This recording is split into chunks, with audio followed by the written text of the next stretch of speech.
Okay, hari ni kami akan buat tutorial untuk buku Kekok. Okay, Kekok. Okay.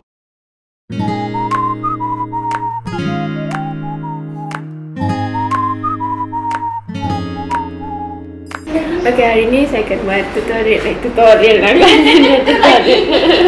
Aduh. Okay, hari ni saya akan review buku Kekok yang ditulis oleh Akif Basri yang diterbitkan oleh Iman Publication. Tada. Kekok. Bagaimana untuk mendengar, memahami dan memberi respons apabila perlu.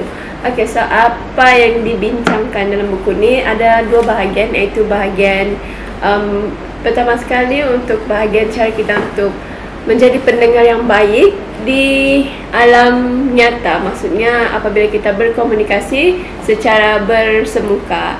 And then bahagian kedua pula tentang macam mana kita boleh memberi respons melalui alam maya, melalui media sosial seperti WhatsApp, Facebook, Twitter, Instagram, banyak lagi kan.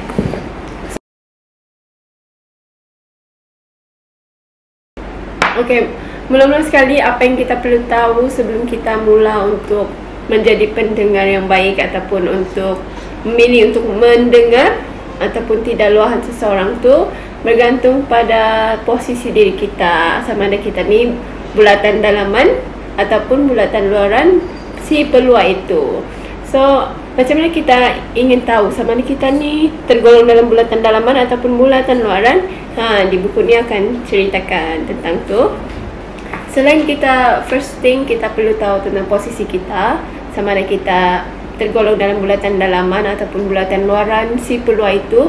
Yang kedua, kita perlu faham bahawa apabila kita menjadi seorang pendengar yang baik, kita haruslah menunjukkan sikap empati dan bukan simpati. Dan yang kedua, kita perlulah menunjukkan kita perlu menunjukkan kepada si peluang tentang keberadaan kita, bahawa kita ada bersama mereka dan bukanlah semestinya menekankan tentang kesempurnaan.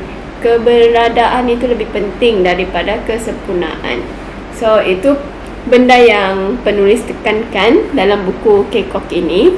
So, kadang-kadang tu kita terlalu fikirkan apa yang kita perlu, apakah respon yang kita perlu berikan kepada si peluang itu sampai kita tidak fokus dengan apa yang dia katakan. Kita terlalu fikirkan apakah jawapan yang perlu anda beri lepas itu kan. So, benda itu akan sebenarnya mengganggu fokus kita untuk memahami seseorang itu dengan tepat. Okay, benda yang penting juga sebagai seorang pendengar yang baik ni, kita perlu menunjukkan mungkin kita mendengar dengan teliti, tetapi sangat penting juga untuk kita menunjukkan kepada si peluang bahawa kita mendengar apa yang mereka luahkan. Jadi macam mana kita perlu tunjukkan? Kalau di alam fizikal ataupun apabila bersemuka, kita boleh menunjukkan melalui gaya bahasa dan akan dibincangkan dengan terperinci oleh penulis. Tetapi kalau di media sosial pula agak berlainan. Macam mana kita boleh menunjukkan sikap empati dan juga keberadaan kita. So, bahagian kedua ni tentang cara menunjukkan empati dan juga keberadaan di media sosial merupakan benda yang baharu yang saya pelajari dari buku ni. So, salah satu cara untuk kita menunjukkan empati dan keberadaan kita ni, kita boleh menggunakan emoji. Kelajuan ataupun kepantasan kita reply chat seseorang itu, membalas chat seseorang itu boleh menunjukkan juga sikap empati dan juga keberadaan kita. Penulis juga menekankan ataupun memberi ingatan kepada kita bahawa jangan terlalu takut untuk dan terlalu fikirkan cara untuk kita respon. Memang kadang-kadang kita tidak dapat membantu seseorang itu seperti yang mereka inginkan ataupun apa yang mereka expect, tetapi yang penting anda tahu bahawa anda telah memberikan yang terbaik. Dan yang paling penting, anda cuba untuk memahami situasi si peluang itu. So, banyak persoalan-persoalan yang sangat menarik dibincangkan dalam buku ini juga, seperti adakah seperti adakah kita mempunyai identiti yang berbeza, ada dua identiti berbeza di alam sosial dan juga di alam sebenar. So, semua tu ada dijelaskan di sini juga kenapa seseorang itu boleh lebih berani untuk bersuara melalui media sosial, dan ada 5 faktor. Ya, kalau tidak silap ada 5 faktor, dan ada tentang konsep cyber psychology. Saya suka juga dengan topik ghosting. Ghosting maksudnya tiba-tiba seseorang yang selalu anda berkomunikasi ataupun melalui alam maya, anda selalu berbual dengannya, dan tiba-tiba saja orang itu hilangkan diri, jadi senyap.